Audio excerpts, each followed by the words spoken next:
আসসালামু আলাইকুম। এখানে আমি ছোট মাছ রান্নাটা শেয়ার করছি। তো ছোট মাছ বলতে পুঁটি মাছ। আমার খুব পছন্দের ছোট মাছ। তো এটা খেতে আসলে অনেক মজার, কিন্তু কাটতে গেলে ধুতে গেলে আসলে অনেক কষ্টকর। তো যাই হোক, এখানে আমি বেশি করে একটু পেঁয়াজ দিয়েছি আর একটু বেশি করে একটু মরিচ দিব। এর মধ্যে খুব বেশি একটা মানে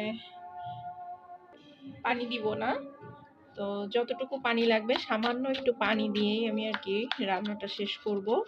ছোট মাছ তো খুব বেশি পানি দিলে দেখা যাবে কাটা কাটা হয়ে যাবে। তো আমি সামান্য জিরা বাটা, ধনিয়া বাটা দিয়েছি, রসুন বাটা দিয়েছি, কাটা পেঁয়াজ একটু পরিমাণটা একটু বেশি যাবে, আর টমেটো অ্যাড করব, সঙ্গে আপনার পেঁয়াজ বাটাটা আর ধনিয়া জিরা বাটাটা, যেটা আমার হচ্ছে আমি ব্লেন্ডারে মশলা করেছিলাম, সেই জারে বেশ একটু মশলা ছিল। তো চিন্তা করলাম যে আমি তো মাছ রান্না করবই, পানি একবারে বেশি করে দিয়েছি। কিছু টমেটো অ্যাড করছি, এর মধ্যে কিছু টমেটো অ্যাড করব। মাছের তরকারিতে আসলে টমেটো সিজনের জিনিস সবগুলাই মনে হয় সব সময়ের জন্যই ভালো হয়। লবণ অ্যাড করছি, হলুদের গুঁড়া দিয়েছি, আস্ত জিরা দিচ্ছি সামান্য, তেজপাতা দিলাম। এরপরে হচ্ছে ভালো করে মশলাটাকে মাখিয়ে তেল দিব, তারপরে মাছটা দিব।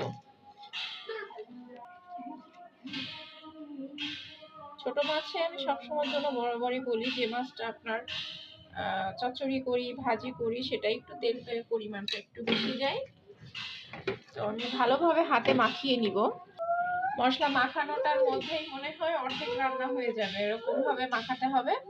তারপর আমি মাছগুলো অ্যাড করছি। তো এইরকম ছোট মাছ খেতে কে কে পছন্দ করেন আমাকে জানাবেন। আমার ভিডিও কেমন লাগছে সেটাও জানাবেন। সবাই ভালো থাকবেন, আমার জন্য দোয়া করবেন। আল্লাহ হাফেজ।